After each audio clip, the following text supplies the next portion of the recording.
ఏవి వస్తున్నాయి? పెన్షన్ వస్తుంది. మీకు ఇంతకుముందు వాలంటీర్ తీసుకొచ్చారు కదా, ఇప్పుడు మీరు ఇంతకుముందు కూడా ఈ 2 నెలల నుంచి ఇవ్వట్లేదు కదా, దాని మీద మీ అభిప్రాయం ఏంటి? జగనన్న వచ్చిన తర్వాత ఇంటింటికి డోర్ కొట్టి మరీ ఉదయాన్నే వాలంటీర్లు తీసుకొచ్చి ఇవ్వడం చాలా బాగున్నది.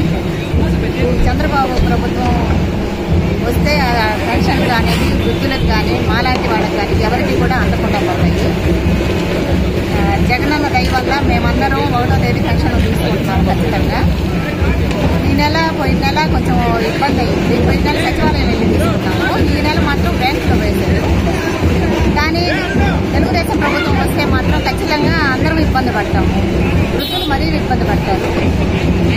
పెన్షన్ అనేది ఎవరికి అందకపోతే మాత్రం చాలా ఇబ్బంది అవుతుంది. దాని మీద ఆధారపడి ఉండేవాళ్ళు చాలా మంది ఉన్నారు. ఎవరు గెలుస్తారు అనుకుంటున్నారమ్మా ఈసారి?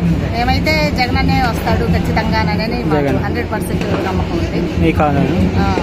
సో ఇప్పుడు ఈ చంద్రబాబు గారు ఇట్లా కంప్లైంట్ ఇవ్వటం వల్ల మిమ్మల్ని వదిలేసినా కానీ ఇంకా చాలా మంది వృద్ధులు ఉంటారు కదా, బ్యాంకుకి వెళ్ళలేని స్థితిలో, సో వాళ్ళు చాలా ఇబ్బంది పడుతున్నారండి.